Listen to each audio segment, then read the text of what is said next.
In this video, we're going to go over the business details inside of your Agent CRM account.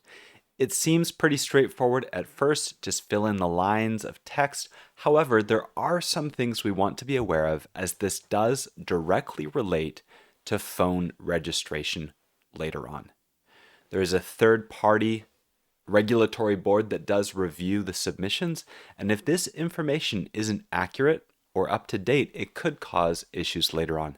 So let's dive in and cover what's important in this section. You're going to find it by going to Settings on the bottom left, Business Profile. This is the screen you should be taken to, and we'll go through some of the most important options. Upload your business logo. Great, straightforward. Friendly business name.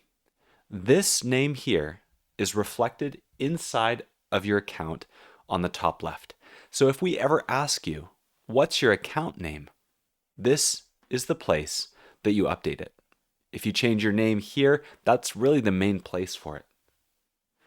On to the more important things here, legal business name.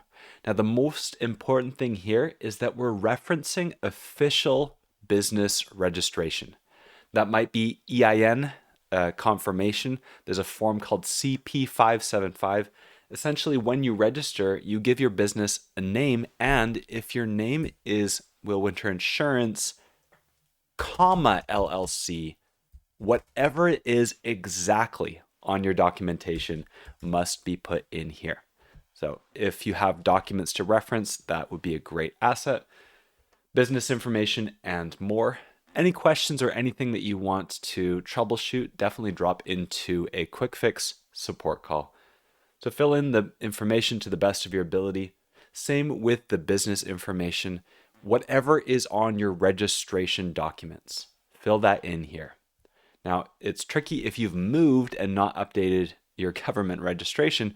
Whatever is current on your government registration, that is what you'll put in here. Time zone and more. Authorized rep, straightforward here. CP575 will give you your exact EIN number if you have an EIN. Now, you may just be a sole prop or you have another registration type. Simply designate that as you go through the steps. You can still get phone registration later if you do not have an EIN. Not a problem. Now, you'll notice here a lot of yellow boxes. Some features are moving to new areas as we're organizing better some of the features. So definitely explore and click on them. Go to voicemail and call settings. It looks like that's being moved to a phone section, but simply go through one at a time and just fill in the information and settings. Dial those in to the best of your ability. Let's go through some of these other settings together. Duplicate opportunities. That's something where we can potentially have multiple profiles of the same person. Don't really recommend this. So merging contacts by name. We want to make sure we're not cluttering up our account with duplicates. You do not want to disable contact time zone unless you only serve one time zone. Maybe a local business, that might be a part of it. Extra features for reporting increase the clarity of statistics and data in your account. So that could be a great option to enable. But some of the more important features in this specific section are about verifying phone numbers and emails. You can see the number intelligence has moved too. We'll cover that in a later video, but the important thing to encourage you is activate these features. We'll jump into that one right now because it is super important. We can come back and jump around in the menus, but we're able to see, is this a landline? Is this a spam number? We're able to automatically detect and flag it or stop sending. Now, there's a small cost to these features because the carriers run a check, but it saves us money and time in the long run because we're clearing out and filtering bad contacts. Now, let's jump back on the left to business profile and finish up here. Verify email address. Again, it's about protecting your reputation, your sender reputation with carriers, and not wasting money or time.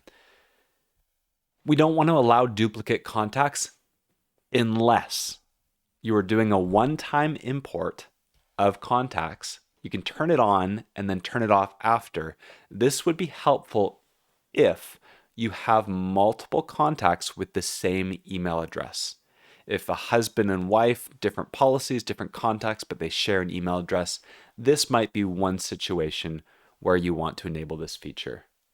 Ignore deprecated features. And again, some of these things are moving around. So that's the overview of the business profile for now. It is super important that this information matches your official government registration. Again, if you have any issues or challenges or troubleshooting, drop into a quick fix call and our team would be happy to assist.